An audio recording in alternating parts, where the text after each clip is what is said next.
आज से 200 साल पहले एक छोटे से कॉटन ट्रेडर ने भारत को बदलने का सपना देखा, इस बात से बिल्कुल अनजान कि एक दिन उनका यही सपना एक ऐसे बिजनेस एम्पायर को जन्म देगा जो न केवल भारत को बदलेगा बल्कि करोड़ों भारतीयों के दिल को जीत लेगा। ये कहानी है टाटा ग्रुप की। इंस्पायर होने के लिए तैयार हो जाइए। नमस्कार दोस्तों, अपने लाइफ के किसी भी हिस्से को उठाकर देख लो, कोई ना कोई टाटा कंपनी का ब्रांड जरूर बीच में आएगा। जब आप गाड़ी से ट्रेवल करते हैं, ढेर सारी गाड़ियां हैं उनकी। जब आप फ्लाइट से ट्रेवल करते हैं, विस्तारा एयरलाइंस और अब एयर इंडिया भी है। अगर आप होटल में रुकते हैं, ताज होटल टाटा की है। जो आप ज्वेलरी पहनते हैं, तनिष्क भी टाटा की है। जो आप कपड़े पहनते हैं, वेस्ट साइड टाटा की ब्रांड है। जो आप चाय पीते हैं, टाटा टी। यहाँ तक कि जो नमक खाते हैं, टाटा सॉल्ट। इसके अलावा Tata steel, Tata power, TCS। आप यकीन नहीं करोगे दोस्तों, टाटा ग्रुप के अंदर 100 से ज्यादा कंपनियां हैं। तो ये कोई हैरानी की बात नहीं है कि टाटा आज के टाइम में इंडिया का one of the most famous और सक्सेसफुल कंपनीज में से एक है। तो क्या है राज टाटा का, चलिए जानते हैं इंडिया की सबसे पुरानी बिजनेस फैमिली की ये दिलचस्प कहानी।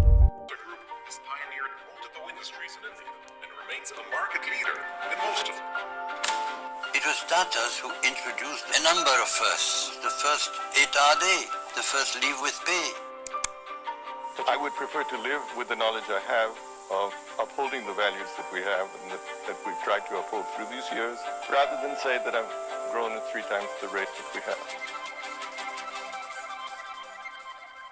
तो कहानी शुरू होती है 1822 में। आज से एग्जैक्टली 202 साल पहले गुजरात की एक गांव में एक पारसी प्रिस्ट के घर में एक लड़के का जन्म होता है, नसरवान जी टाटा। बचपन से बड़े रेस्टलेस रहे थे, कुछ बड़ा करने की बेचैनी थी इनमें। कहा जाता है कि अपने गांव में इकलौते ऐसे आदमी थे जो बड़ा स्ट्रांगली फील करते थे, मुझे अपने गांव से बाहर जाकर कुछ करना है। उन जमाने में चाइल्ड मैरिज बड़ी आम बात हुआ करती थी। तो वे 20 साल की उम्र में अपने बीवी बच्चे के साथ अपना गांव छोड़कर मुंबई शिफ्ट हो गए और कोई नया बिजनेस स्टार्ट करने की कोशिश की। देखते ही देखते जल्द ही ये खुद का कॉटन एक्सपोर्ट बिजनेस चलाने लगे।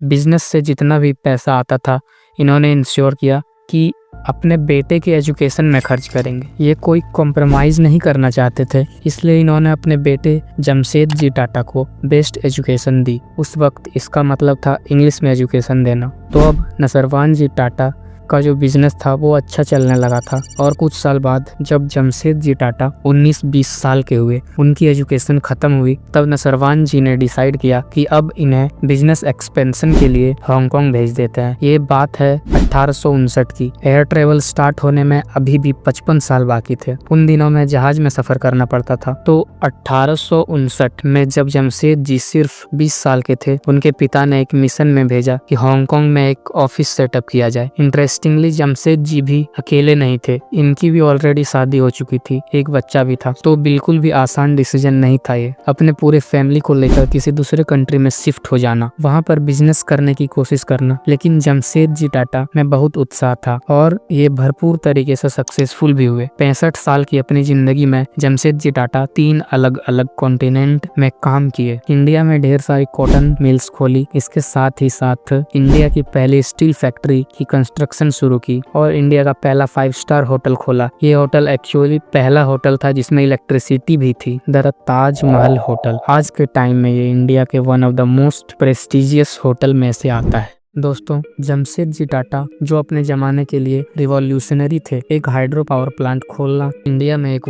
World level educational institute establish करना, एक स्टील प्लांट खोलना, एक 5 स्टार होटल खोलना। उनकी लाइफ टाइम में वो सिर्फ एक होटल खोल पाए, लेकिन उनके जो बाकी 3 ड्रीम प्रोजेक्ट्स थे, इन पर काम शुरू हो चुका था उनके देहांत से पहले, यानी कि 1904 से पहले। बाद में उनके बेटे थे दोराब जी टाटा, जिन्होंने इंश्योर किया उनके बाकी 3 सपने भी हकीकत बनेंगे। साल 1910 तक टाटा का स्टील प्लांट स्टार्ट हो चुका था और स्टील प्रोडक्शन शुरू हो चुकी थी। इसी टाइम के अराउंड फर्स्ट वर्ल्ड वार की शुरुआत हुई। ब्रिटिश एम्पायर को सख्त जरूरत पड़ती है स्टील की। इसी टाइम में टाटा स्टील देश का सबसे बड़ा स्टील सप्लायर बन जाता है। टाटा स्टील का यूज किया जाता है ब्रिटिश टैंक्स को बनाने में, हथियार बनाने के लिए, रेलवे ट्रैक्स को बिछाने के लिए।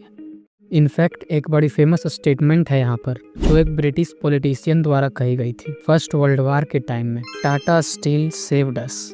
टाटा स्टील ने हमें बचा लिया। उनके स्टील की क्वालिटी इतनी अच्छी थी कि जब टैंक्स के ऊपर बम गिरते थे, वो इन टैंक्स को पेनिट्रेट नहीं कर पाते थे। इसके बाद टाटा स्टील का नाम और भी ज्यादा पॉपुलर हो गया। वर्ल्ड वार खत्म होने के बाद ग्रेट ब्रिटेन में बड़ी स्ट्रॉन्ग रेपुटेशन बन चुकी थी टाटा स्टील की, और साल 1914 तक टाटा ग्रुप इतना बड़ा बन चुका था कि उसके अंदर 14 अलग अलग कंपनीज थी। लेकिन ये तो बस शुरुआत थी। दोराबजी टाटा ने कंपनीज को संभाला 1938 तक, जिसके बाद उनके दूर के कजन जहांगीर रतन टाटा ने कंपनी को टेक ओवर कर लिया। शॉर्ट में हम इन्हें JRD टाटा के नाम से जानते हैं। JRD Tata actually grow up किए थे फ्रांस में, और वहां पर ये पायलट भी थे। इनको बहुत शौक था फ्लाइंग का। इसी रीजन से इन्होंने इंडिया की पहली एयरलाइन टाटा एयरलाइंस की स्थापना की थी, जिसे बाद में जाकर रिनेम कर दिया गया एज एयर इंडिया। अभी तक जो भी कहानी मैंने आपको बताई दोस्तों, ये इंडिपेंडेंस के पहले की है। साल 1947 में इंडिया को आजादी मिली। उन दिनों सोशलिज्म का जमाना था। हमारे फ्रीडम फाइटर्स जैसे कि गांधी जी, भगत सिंह,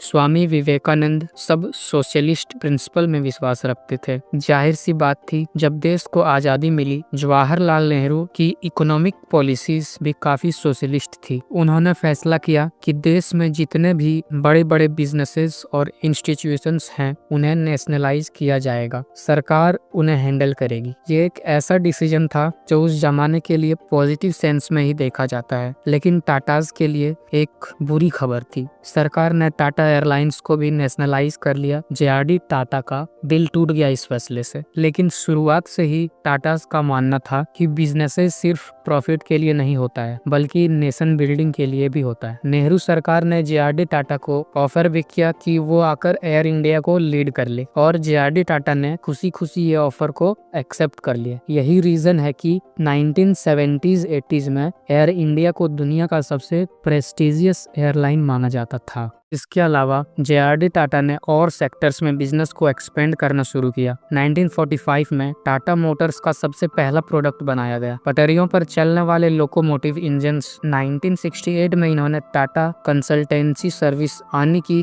TCS की स्थापना की, जो electronic data processing services provide करती है। आज के टाइम में TCS देश का सेकेंड लार्जेस्ट एम्प्लॉयर है इंडियन रेलवेज के बाद। इसके अलावा cancer research and treatment centre, salt का business, electronics manufacturing. JRD Tata 52 साल के लिए चेयरमैन रहे थे टाटा के, और इस टाइम के बीच टाटा ग्रुप के अंदर अब 95 कंपनीज हो चुकी थी। फिर कुछ टाइम बाद टाटा ग्रुप की कुछ कंपनियां लॉस में जाने लगी। फॉर एग्जांपल, इनका electronics business Nelco radios manufacture करता था। 1971 में नेल्को का मार्केट शेयर जो था वो सिर्फ 2% पर आकर गिर चुका था, जबकि एक समय ये 20% हुआ करता था। अब अगर स्पेसिफिकली नेल्को की ही बात करें तो जमशेद जी टाटा के एक पोते थे, जिन्हें बुलाया गया नेल्को को वापस ट्रैक पर लाने के लिए, और ये इंसान कोई और नहीं बल्कि रतन टाटा थे। वैसे तो इस साल 1962 से ही फैमिली बिजनेस पर काम करने लगे थे, लेकिन साल 1971 में इन्हें नेल्को की असाइनमेंट दी गई। रतन टाटा ने कहा, रेडियो की मैन्युफैक्चरिंग बंद करते हैं, अगर हमें नेल्को को रिवाइव करना है तो नई टेक्नोलॉजीज में इन्वेस्ट करते हैं, जैसे कि सैटेलाइट कम्युनिकेशन। और फिर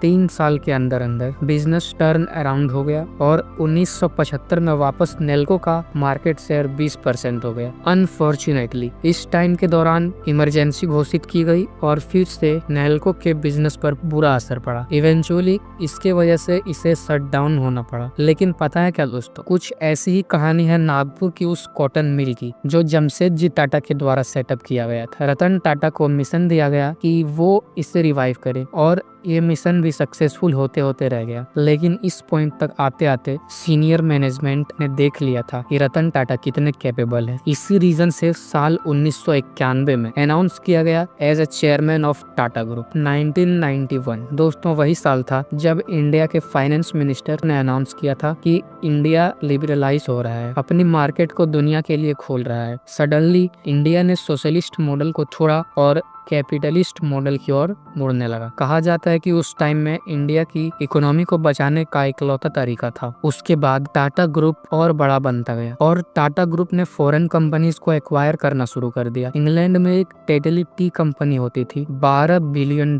में उसे टाटा ग्रुप ने खरीद डाला। यूरोप में एक कंपनी थी कोरस करके, टाटा ग्रुप ने उसे खरीद लिया। फिर जैगवार और लैंड रोवर को भी खरीदा। एक लग्जरी ब्रांड था, लेकिन इसका मतलब ये नहीं था कि टाटा अपने क्रॉस खुद लेवल कस्टमर को भूल गया था। 2003 में कहा जाता है कि रतन टाटा ने एक फैमिली को देखा स्कूटर पे ट्रेवल करते हुए। 4 लोग एक ही स्कूटर पर फंसकर बैठे हुए थे, बड़ा ही मुश्किल तरीके से मैनेज कर पा रहे थे। 5 साल बाद रतन टाटा ने टाटा नैनो लॉन्च की और लॉन्च करते वक्त ये कहानी सुनाई। टाटा ग्रुप का मानना है कि उनके बिजनेस की कोर फिलोसफी है सोशल अपलिफ्टमेंट। वो लोअर मिडिल क्लास लोगों को चांस देना चाहते थे कि वो अपनी गाड़ी ऑन कर सके, सिर्फ 1 लाख रुपए। दुनिया की सबसे सस्ती गाड़ी, लेकिन इस गाड़ी की मार्केटिंग स्ट्रेटेजी बहुत ही खराब थी। इन्होंने इसे इस तरीके से एडवर्टाइज किया कि देखो सबसे सस्ती गाड़ी है, सिर्फ 1 लाख रुपए की गाड़ी है। लेकिन ये नहीं सोचा कि लोगों के मन में क्या आएगा जब वो ये चीज सुनेंगे। कौन इस गाड़ी को खरीदना चाहेगा? अगर कोई एक गाड़ी खरीदेगा तो आसपास के लोग क्या कहेंगे, कितने चीप लोग हैं जो सबसे सस्ती गाड़ी खरीद रहे हैं। लेकिन टाटा का फोकस ब्रांडिंग स्ट्रेटेजी में कभी इतना रहा नहीं। ये चीज आप इस फैक्ट में भी देख सकते हैं कि